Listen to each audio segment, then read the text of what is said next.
प्यारे बच्चों, कैसे हैं आप सब? आशा करती हूँ आप सब अच्छे होंगे, स्वस्थ होंगे। स्वागत है आपका इस कक्षा में। आइए आज हम पढ़ते हैं हिंदी व्याकरण का पाठ 6 संज्ञा। एक जंगल था, उसमें चूचू नाम का एक चूहा रहता था। एक दिन वह शेर की पीठ पर उछल कूद करने लगा। शेर को बहुत गुस्सा आया। उसने चूचू को अपने पंजों में दबाया और कहा, तेरी इतनी हिम्मत? चूचू ने कहा, महाराज मुझे क्षमा कर दो, मैं आपके बहुत काम आऊं। शेर जोर से हंसा और फिर उसने चूचू को छोड़ ली। बच्चों, आपने चूचू और शेर की कहानी पढ़ी। अब नीचे लिखे प्रश्नों के उत्तर एक दो शब्दों में दीजिए। चूचू कौन था? चूहा। वो कहाँ रहता था? जंगल में।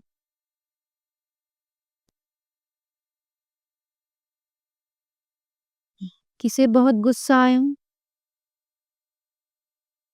शेर को।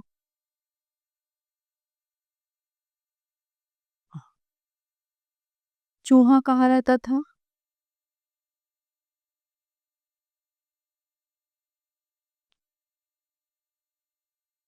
वो भी जंगल में रहता था।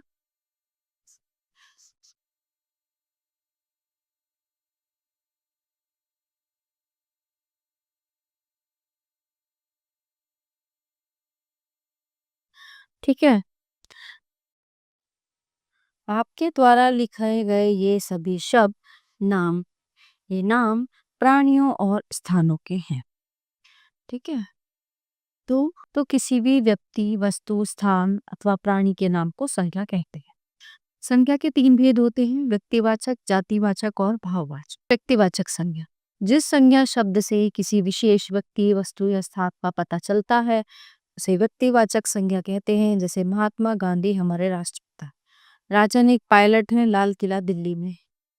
इन वाक्यों में गांधी, राजन, व्यक्ति विशेष व लाल किला दिल्ली स्थान विशेष के नाम, ऐसे नाम ही व्यक्तिवाचक संज्ञा कहलाते। जातिवाचक संज्ञा,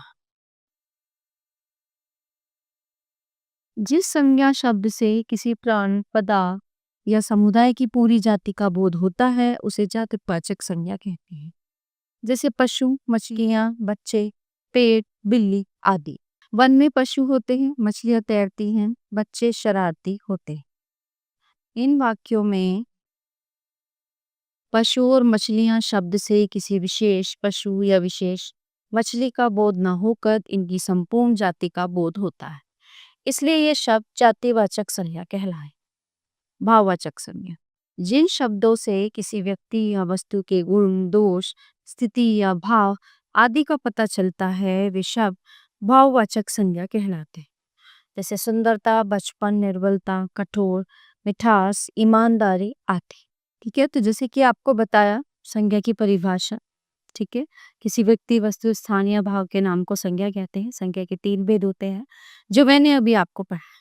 प्यारे बच्चों, ये पाठ यहीं पे समाप्त होता है। आशा करती हूँ आपको अच्छे से समझ आया होगा।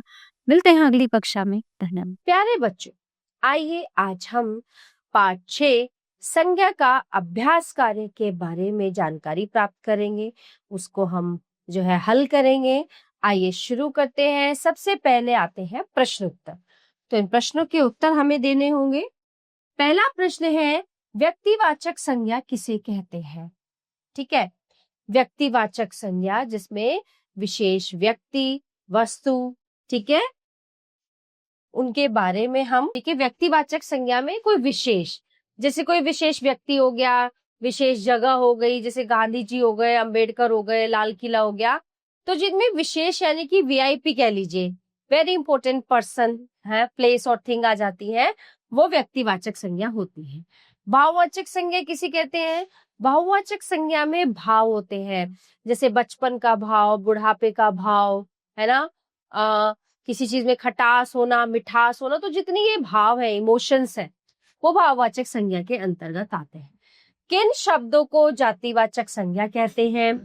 जातिवाचक संज्ञा मतलब जैसे कोई किसी प्रकार की जाति या समूह या ग्रुप, जैसे पक्षियों का समूह हो गया, पक्षी हो गए, है ना, इस तरह से पशु हो गई, मछलियां हो गए, बच्चे हो गए, तो इन सब की अपनी अलग अलग जाति होती है ना, तो वो जातिवाचक संज्ञा होती है। आइए अब लिखते हैं। संज्ञा शब्दों के सामने उसके भेद बालक जातिवाचक,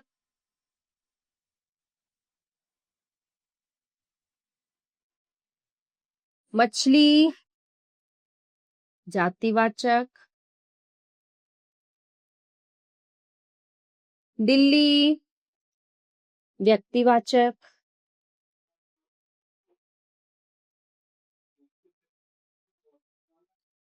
मिठाई भाववाचक,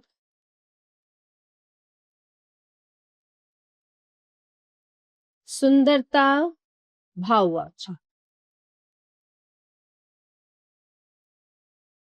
ठीक है, ये सब भाव। आप संज्ञा शब्दों पर गोला बनाइए। क्वेश्चन 2 है, हमें संज्ञा शब्दों पे सर्किल बनाना है। जैसे पुस्तक, गेंद, मिठाई,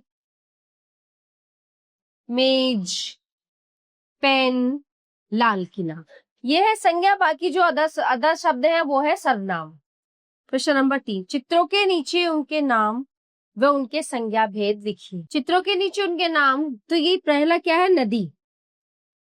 ठीक है, प्राकृतिक दृश्य है तो ये जातिवाचक में आएगा। दूसरा है साधु, ये भी जातिवाचक में आएगा।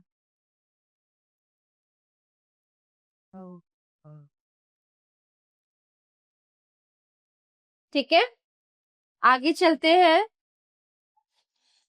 निम्नलिखित वाक्यों में संज्ञा शब्दों को रेखांकित कीजिए। दादी ने रवि को कहानी सुनाई। दादी ने रवि को, दादी और रवि। ख, रजत डाकघर से टिकट लेने गया है। संज्ञा शब्द, रजत डाकघर टिकट। ग, हनी बाजार से जलेबी लाएगा। हनी बाजार जलेबी। घ, ऋतु ने पुस्तक खरीदी। ऋतु पुस्तक। ड, छात्र पिकनिक के लिए देहरादून गया। छात्र पिकनिक देहरादून। विवेक पुस्तकालय जाता है। विवेक पुस्तकालय। ठीक है, प्रश्न नंबर 5, सही विकल्प पर सही का निशान लगाइए। निम्नलिखित में कौन सी संज्ञा भाववाचक है? सौंदर्य। निम्नलिखित में कौन सी संज्ञा व्यक्तिवाचक है? व्यक्तिवाचक, सॉरी। निम्नलिखित में कौन सी संज्ञा व्यक्तिवाचक है? रामदेव। ग, संज्ञा के कितने भेद होते हैं? 3, व्यक्तिवाचक, जातिवाचक और भाववाचक। अब ये आपको खुद करना है, करके सीखना है। ठीक है, यहाँ पे व्यक्तिवाचक संज्ञा, यहाँ पे भाववाचक संज्ञा, करके सीख। अगला हमारा जो है हेडिंग है करके सीखिए। उचित शीर्षक के नीचे लिखिए। यहाँ पे आपको व्यक्तिवाचक और यहाँ भाववाचक लिखना है। तो चलिए शुरू करते हैं। व्यक्तिवाचक। व्यक्तिवाचक, मीना, रेशमा,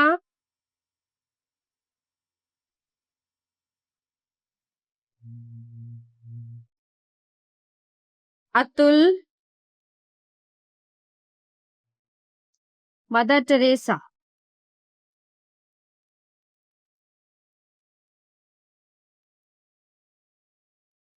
भाववाचक संज्ञा है मित्रता,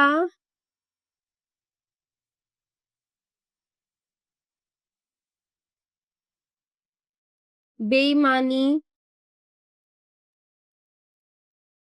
ईमानदारी,